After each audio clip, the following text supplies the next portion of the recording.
Э, Эфир. И добрый вечер, дорогие зрители фестиваля Vedalife онлайн. В этом году мы проводим фестиваль Vedalife на цифровой платформе. Мы рады, что вы с нами. Мы рады, что вы здесь. И чтобы не затягивать сегодня, прямо здесь и прямо сейчас, у нас будет интервью на английском языке с живым носителем ведического знания, с живым учеником трех великих гуру ведической современности: Шрилы Прабхупады, Шрилы Штхара Махараджа, Шрилы Говинда Махараджа, Майкл Долан, иначе по-другому известный как Махайоги Прабhu, Шрипад Бхакти Прабhu. Он прямо здесь, прямо сейчас, он здесь, мы его видим. Давайте с ним познакомимся и поговорим. Разговор будет на английском. Good evening, Mahayogi Prabhu. I'm very glad to see you once again. You're looking very good, and well, I guess words for you. Today's topic is secret ancient civilizations, secrets of the past, ancient myth. So I'm quite sure you can speak a lot about it because you're Mexican University. So I'm done, and you're on air.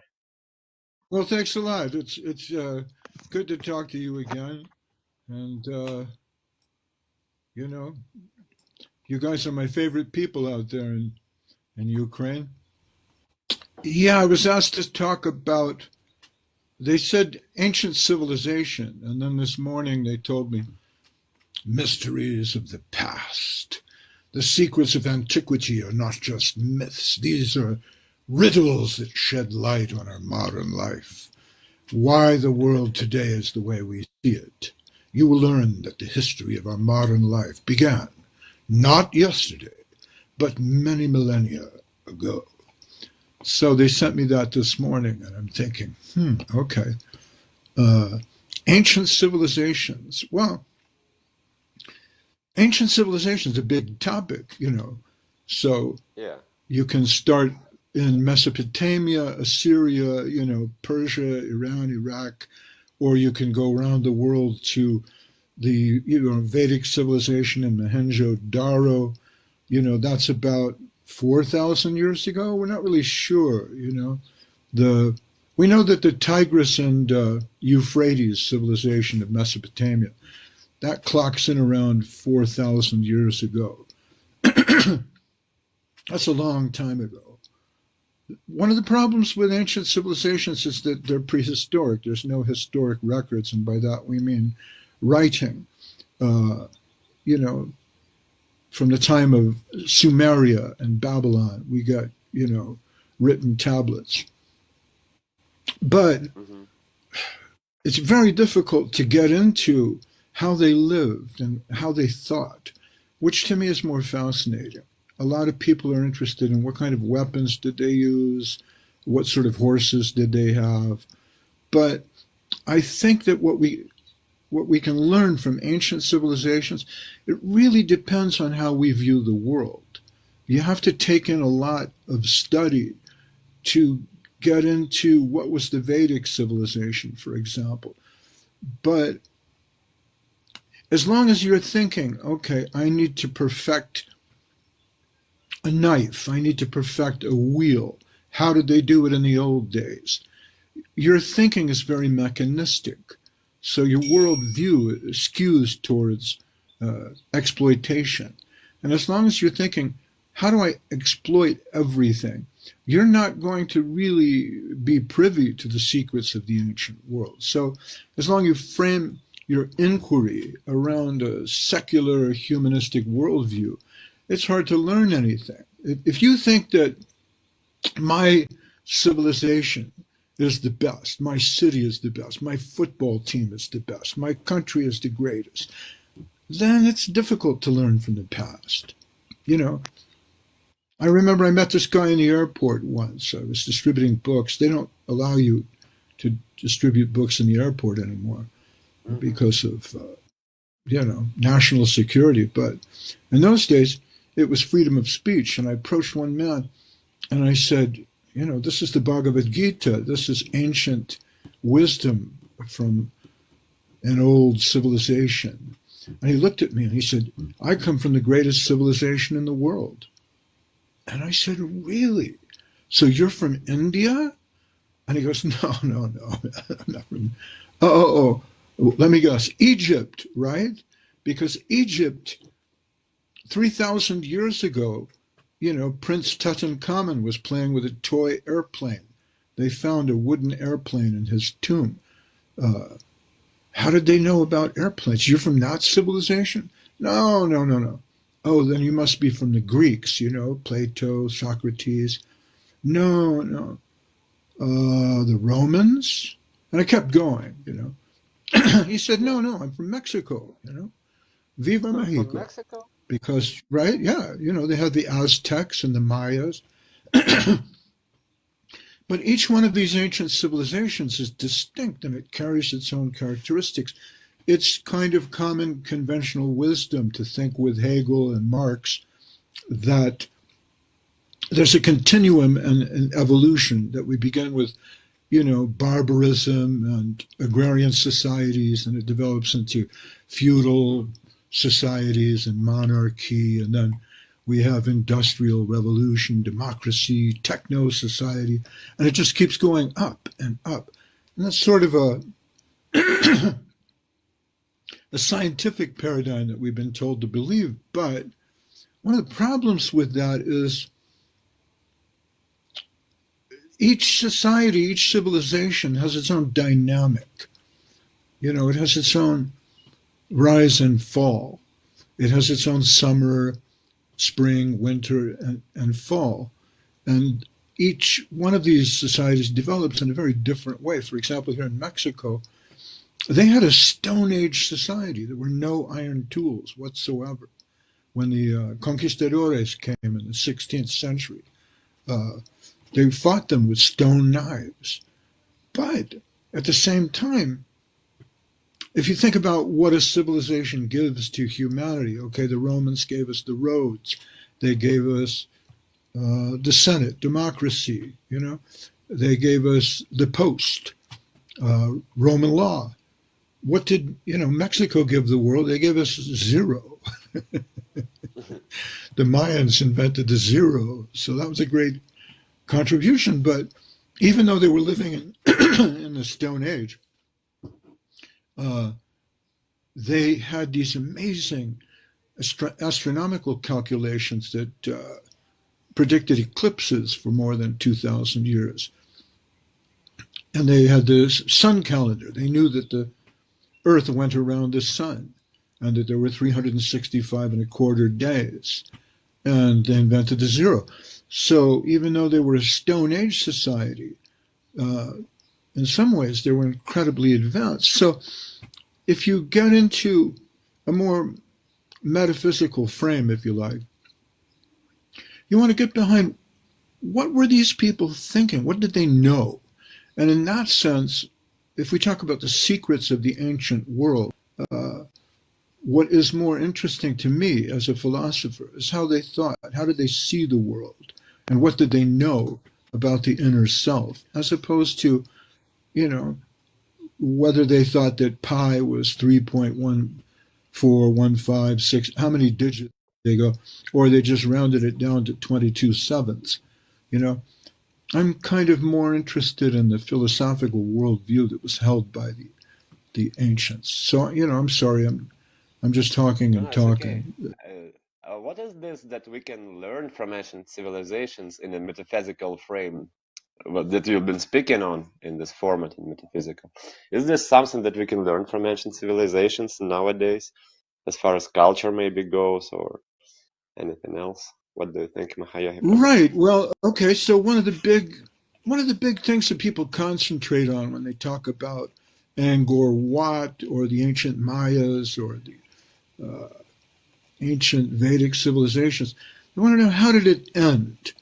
And this is a problem that we face because what we find is, for example, in Angkor, they had an agricultural civilization based around rice. And that was because they lived in this place where they had a huge lake called the Tonle Sap. And that lake provided fresh water for millions of people. So they exploited it and they farmed rice as much as they could, up to the point where it was overexploited and then it died. They pushed it too far. So we may learn that over exploitation, over concentration is not a good thing. Uh, Normally, when we look at the news and people talk about how a country's doing, how's Russia doing, how's the United States doing, they want to know about growth. And if they predict 2 or 3% growth for this year, that's a good thing. 5% growth is really great. But how do you grow the economy? Produce more cars, you know? You produce more machines. You have more people buying more things and, you know, sucking gas out of the earth and burning it. And that's good. But unsustainable growth is not good. It's like a cancer. A cancer is something that grows that's unwanted, and you can't control it later on. It metastasizes, right? It gets out of control. So, in a way, the sort of growth that we saw in Angkor Wat killed that community. It was too much. The lake could no longer support that much rice, that much agricultural exploitation. And it died. There was a drought, and it wiped out the economy. So we may learn that there's wisdom in keeping communities smaller. This was something that was talked about by Lewis Mumford. He was an important intellectual in the 20th century. And he found that civilizations grow on different levels. They start out with small communities and villages, and that grows into what is, which is like a town. And different towns come together and they create a metropolis. And metropolis was important maybe 1,000 years ago. You had Cairo, London, Paris, Angkor Wat. Here in Mexico, there was Teotihuacan. But as the metropolis grows, it turns into something kind of terrible, Tyrannopolis, he called it, where the city can't contain or control its people anymore. It tries to control people through culture, religion, common heritage, or other restraints, but these things fall apart. We lose our culture, we lose our religion. And then force and military control are needed to keep people in line. And the situation becomes more and more Orwellian. Lies are told as truth. Slavery is taught as freedom. We're taught to believe things, and we're made to think that's my idea. But really, we're just buying into the ideas that we've been taught. And the last stage in the expansion of the city, according to Lewis Mumford, was called the necropolis. And necro is Greek for death. And that's when everything is just savage and wild and out of control. So the Vedas speak of Kali Yuga, and we're supposed to be in the Iron Age now, the age of Kali Yuga. So right now you can see what happens when you take as your paradigm the absolute capitalistic exploitation of everything. Everything is monetized. I'm talking to you. You're my friend. But we're going to take this and make it into something and see how many views we get. Even your personal communication is now monetized and exploited. What happens when you push that to the limit? You're not interested in God or religion or the soul. You're not interested in human beings anymore. You're only interested in how much profit you can squeeze out of a transaction. Well, what happens when you slaughter 10 million cows every day, or 100 million, or 1,000 million? I don't know how many millions of hamburgers McDonald's is serving. You know, how many animals can you destroy agriculturally? How much can you pump narcotics into the earth in the form of fertilizers and genetically modified seeds and things like that? until the reaction begins to come. And now, every 5 or 10 years, the reaction is coming in the form of a new pandemic. There was the H1N1 virus, and now it's the coronavirus. And they're reporting that in China there's a new swine flu virus that may sweep the planet. And with the concentration of humans in the necropolis, any airport becomes an incubation center for thousands and thousands of cases of uh, virus. So, and this is not, I'm not promoting any kind of a conspiracy theory. I'm not saying there's somebody behind this. I'm just pointing out that if you analyze how civilizations die, they tend to concentrate power and wealth in a metropolis to the point where it it grows cancer and it becomes a necropolis. So that seems to be the stage that we're in right now. And this is not the first time this has happened in world history. If you study ancient civilizations, you'll find that Babylon was a necropolis. It grew beyond its capacity. The example for this is the Tower of Babylon, where the idea was to build a tower up to the heavens. Well, that's a metaphor, but we're doing that now. Every major city from Kiev to Moscow to New York has built its own towers to the heavens.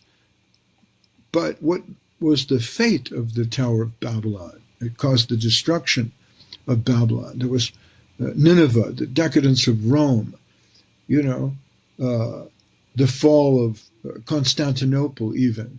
And then we think about Detroit or Las Vegas or Los Angeles. Las Vegas, where a man checks into a hotel and then decides he's going to set up a machine gun on the 14th floor of the hotel and shoot people who are gathered down below for a rock concert.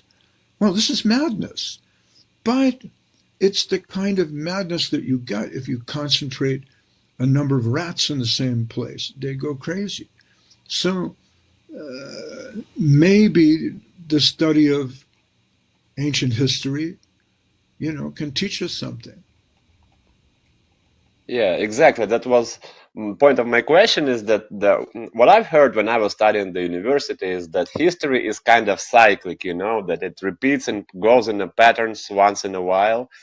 So that, and another thing I remember is that the saying that good times bring up bad people bring up bad times bring up good people, and it goes on and on. So in this case, if people would be more careful and attentive to the mistakes and the nice lessons of the past, maybe we can right now, so the modern society can evolve some problems that we are experiencing. That was I was saying, basically that Right. Yeah. that's that. And so the other thing is, like I said, it gets back to your worldview. So if you think, well, where were these different ancient civilizations successful?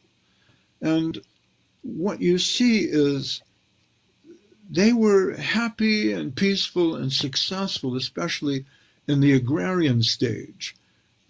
Also, different worldviews take on different characteristics when society is painted large in the form of a metropolis. So, for example, in the Vedic age, they understood, well, okay, different people satisfied different social roles. There's the Varnashram Dharma system of Kshatriya, Vaishya, Brahmin, and Shudra.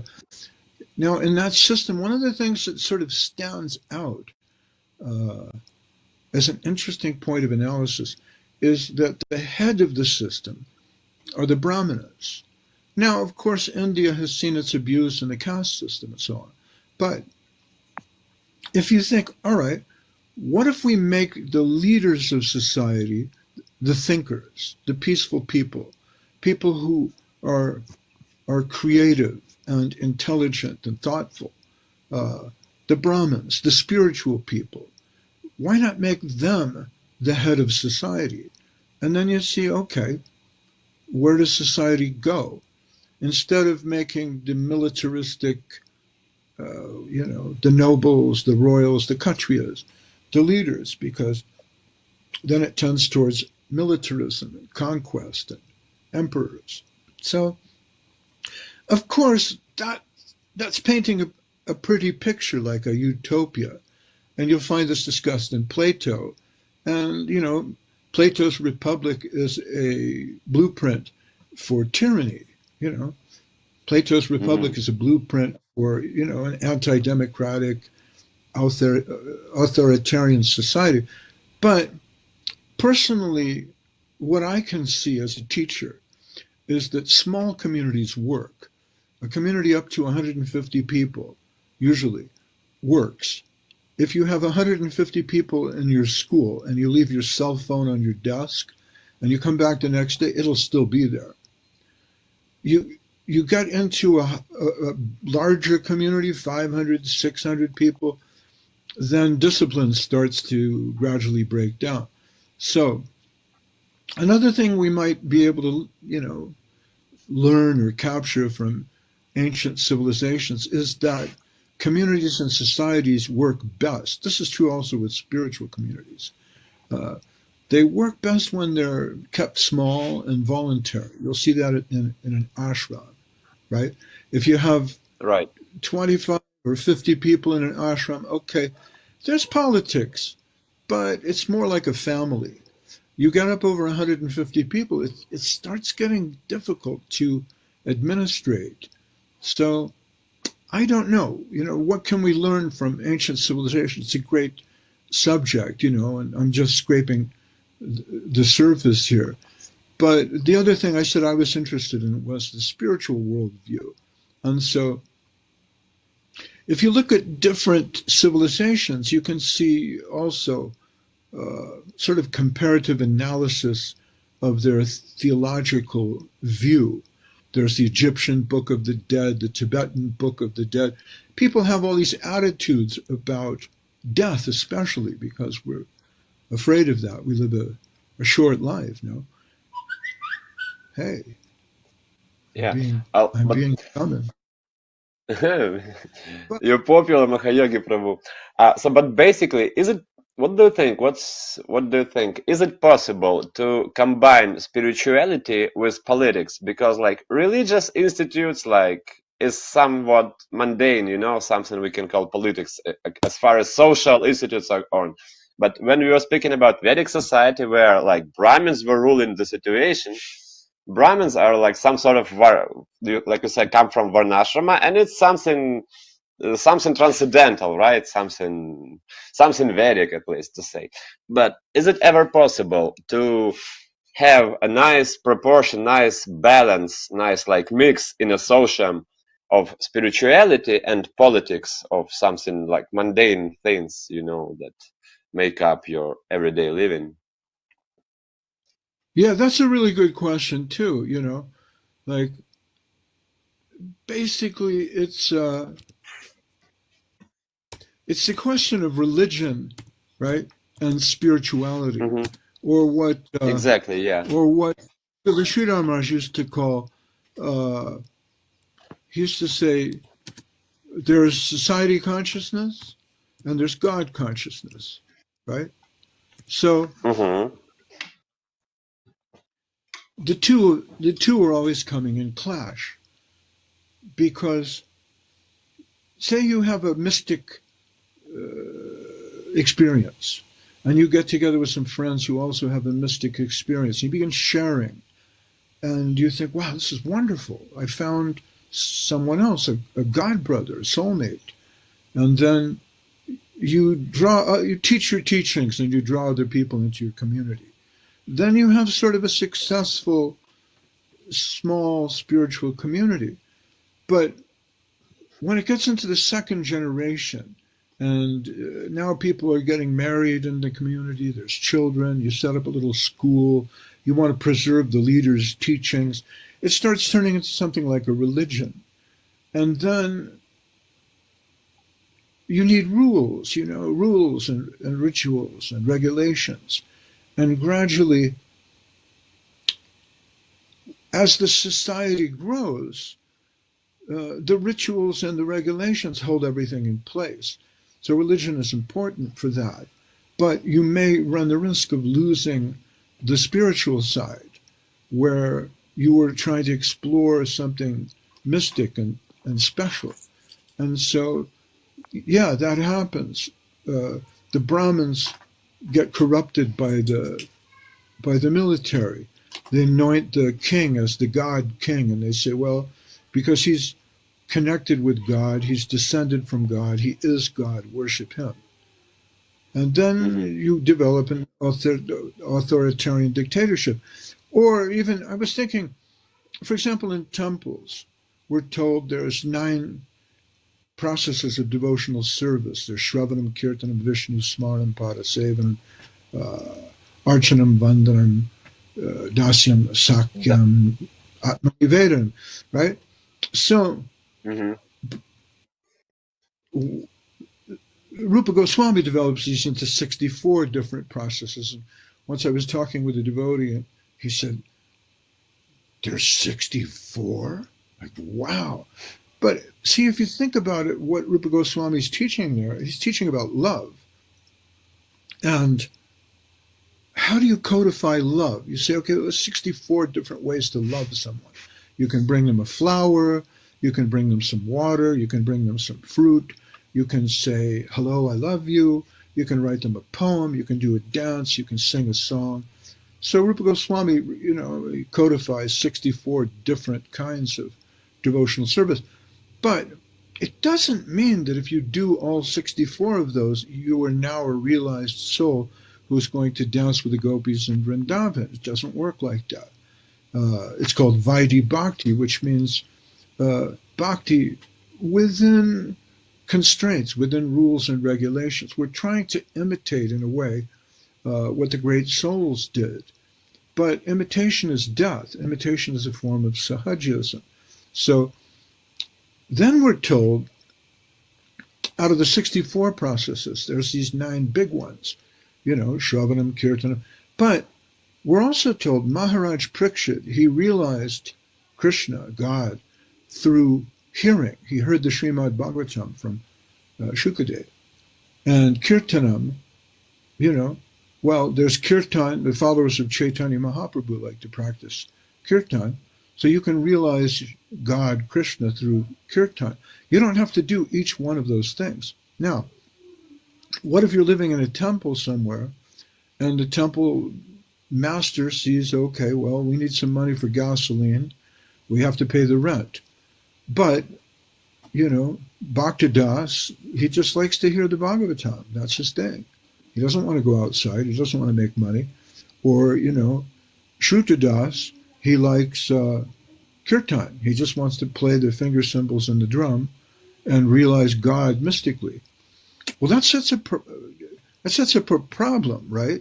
Getting back to what you said about politics.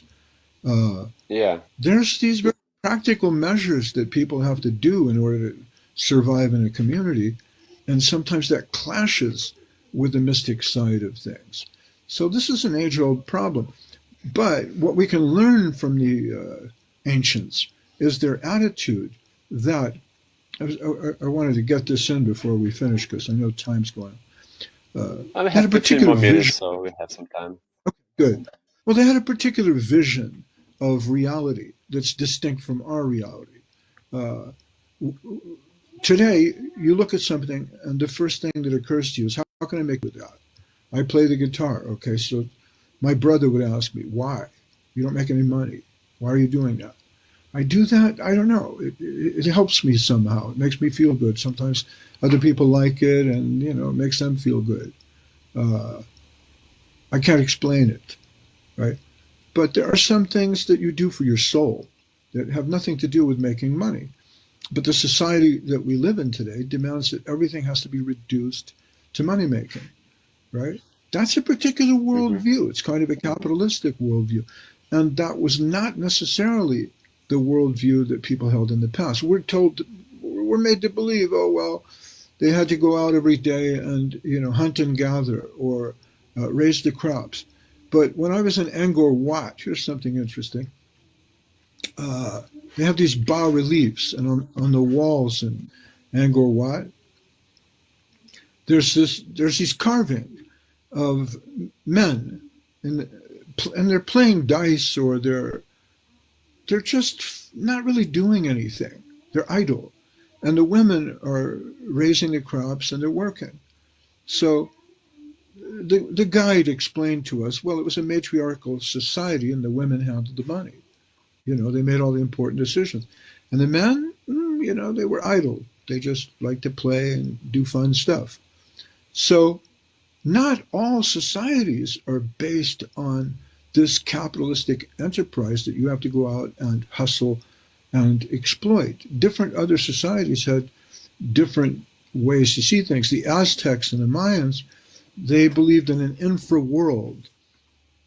And one of the reasons for that is they had these cenotes, which are tunnels that go down under the earth, and there's vast swimming pools of clean, clear water down there. So maybe by contact with that, they got this sense that underneath us all the time is this infra world, they called it, and it's always going on. Uh, Whereas we think that when people die, they go someplace, but we don't remember that unless, you know, it's the anniversary of somebody's death. But for the Mayans, those people who were dead existed in the afterworld or the inframundo uh, all the time, and there was an exchange taking place. Anyway, uh, all these different cultures have their beliefs, their systems, their values, very distinct from our own. But of all of those different cultures, really, for me, the best is India, because in India they developed a system of seeing, which is unlike anywhere else. And you could call it yoga vision, where we're always trying to explain to people what is the Atma, what is karma, uh, what is the, you know, what is Dharma, all these different Mm-hmm. principles. But in the yoga system, you're bringing all those together to create a singular sort of vision where you can see that consciousness is the background of everything, that I am a living soul, you're a living soul, and there's divinity within me and there's divinity within you. And we call that the Paramatma. And the ability to see that at all times and move through a world where Atma and Paramatma are important really colors the Vedic vision, and that it changes the way you see things and work. And of course, one of the problems that we have with that is that all these other ancient cultures, for example, the Egyptian or the Sumerian, the Babylonians, they left behind writings about money and kings. But in India, they never did that. It's really strange. The The Muslims were surprised by that, and so were the British later on when they developed uh, the British Raj. This is true also in Angkor Wat, that there are Khmer inscriptions on the different pyramids and buildings and temples there. And there's also Sanskrit. But the Khmer inscriptions always say something like, King Suryavarman VII developed this, and he put this pillar here because he defeated somebody in battle. But the Hindu inscriptions or the Sanskrit inscriptions, they just talk about the soul, they talk about God, they talk about the Paramatma, uh, and reveal a very deep ontological fascination with the world, with the spiritual world especially, so that many of the historical writings about the Hastinapur civilization, for example, they don't really exist. What you have in that place is the Mahabharata. And there are those who they feel that, well, the Mahabharata is not really a scientific history because it talks too much about reincarnation and karma. But what you can find in the Mahabharata is a very extensive understanding of how karma plays out through the historical lives of different families, like the Kurus and the Pandavas. So, anyways, what you could say, really, if you want to learn something from the ancient civilization of India, go through the Mahabharata. And if you want to go deeper, then read the Srimad Bhagavatam. And I'm sorry if I talk too much here. I'm kind of No, it's waiting for. okay. And actually, I had one more question. I think it's quite important for all those who know about Vedic civilization a lot, because Vyasa Puja Day is coming. And can you please just give your last comments about Vyasa Puja? What is Vyasa Puja? Oh yeah, What does it mean for Vyasaput. you? And what's the Guru principle? One of the main Vedic principles is to have a Guru. Can you please speak about Vyasa Puja, Mahayag Prabhu? Yeah, sure. Thank you. Well, uh, in the beginning, there was supposed to be one Veda, and the word Veda means truth, knowledge. Uh, but this was very arcane and difficult for people to understand. Uh, so there was a special avatar of divinity, and he became known as Vyas. The word Vyas means one who divides, because he took a look at the one Veda and he thought, I need to make this clear for people. So he divided the one Veda into four. And then you have the Rig, Sama, Yajur, and the Atharva Vedas. And the Vedas themselves are very difficult to understand, very occult literature. They have certain hymns to the gods, and they talk about sacrifice in a general way. And that was still too difficult for people, common people, to really grasp. So Vyas further developed this into the Upanishads. And the Upanishads are mostly dialogues, almost Platonic dialogues, if you like, where, for example, someone meets death and they have a long talk with death, and death explains the truth. Uh, but then it was felt by Vyas, I haven't gone far enough. Any great author always feels like he needs to write another book. So he thought, well, maybe I should explain this in a more terse kind of philosophical way. And he developed the Vedanta Sutra. So between the Vedas, the Upanishads, and the Vedanta Sutra, all Vedic wisdom is given. But he thought, I should tell a good story that will really get to people, because it's not enough just to give principles. You need a good story. So he wrote the Mahabharata, which is a vast work of 1,000,000 verses in, no, sorry, 100,000 verses in Sanskrit, but it works out to about 2,000,000 words in translation. Uh, and there he gives the story of Krishna. And also you find the Bhagavad Gita. And in the Bhagavad Gita, Krishna explains the universe, time, karma, uh, what is dharma, what is the soul, what is God. And he thought, okay, that's it, I've done it. He went to retire on the banks of the Ganges. And as he was sitting there, it just came to him, I've failed. I really didn't do it. I'm a disaster. I'm a loser. I wrote all these books, but there's something missing. What happened? And Narada Muni comes to him. And he says, Narada, help me. I'm lost. And Narada says, well, it's true. You gave the principles of Dharma. You explained law, the laws of Manu, the Vedas, sacrifice. But think about it really, getting back to what we were saying about politics and religion and, God consciousness and spiritual consciousness. You haven't got to the essence. You should have explained who Krishna really is. Krishna is reality, the beautiful. Uh, Everybody likes the idea of the absolute, the oneness. But beyond that, we're really searching for beauty. Beauty is paramount. Beauty is the highest version of the absolute. And when beauty is playing, that's the best. All these other gods, Vishnu, even Vishnu, but Shiva, Indra. Indra makes the rain. Shiva destroys things. Agni is fire. Brahma creates the world. They all have jobs. They're working. But Krishna doesn't have any karma to do. He's simply enjoying.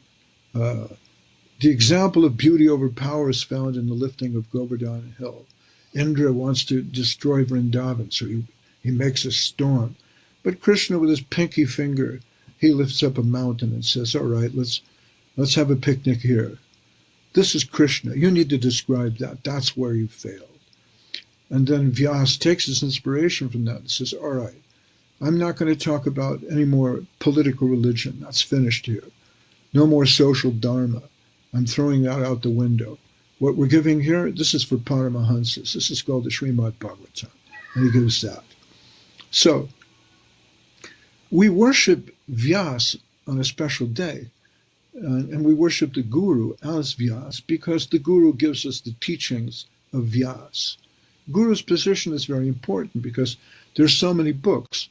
But if you ask the Guru, okay, what's the essence? He'll say, oh, for you, chant Hare Krishna and be happy.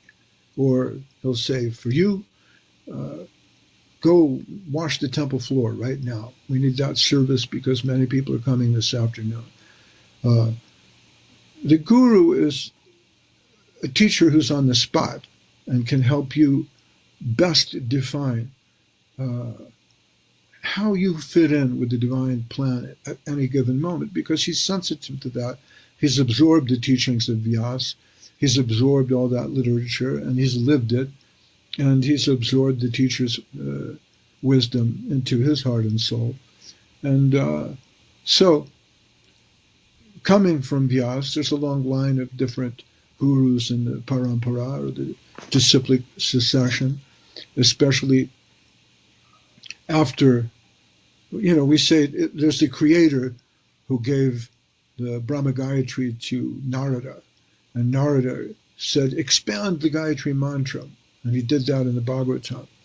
And then those who were the best representatives of that, coming along disciplic succession up to Madhvacharya, Ishwara Puri, Sri Chaitanya Mahaprabhu, followed by, Swarup Damodar,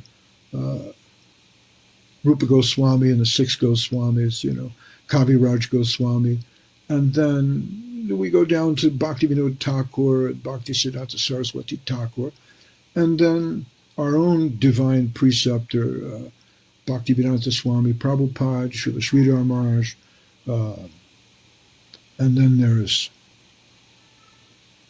the distinguished spiritual teachers and mentors of our time, like Avadut Maharaj, Bhakti Sudhir Goswami, and others with whom you may get some contact in this Vedalife festival if you're fortunate. So, Vyasa Puja is a day where we worship the Guru as the representative of Vyas, who has given us these refined teachings from the ancient civilizations of India. I don't know. Brilliant answer and brilliant interview, Mahayogi Prabhu, and this Vyasa Puja. I'm very happy. Thank you very much for answering these questions, for being with us. I think those who heard this enjoyed your speech pretty much. Please excuse your interviewer for any committed apparatus, and now I'll go something in Russian. Всем спасибо, кто был с нами, кто это слушал, кто понимает английский и понимает русский, и слышит это. Оставайтесь с нами, оставайтесь на линии, у нас впереди еще много чего интересного, ведического, ведалайфовского. С вами был Махайоги Прабhu и Чута-Ананда Дас. Всем спасибо. Спасибо. Hare Krishna, peace, love, mir, svoboda, Haribol. Hare Krishna.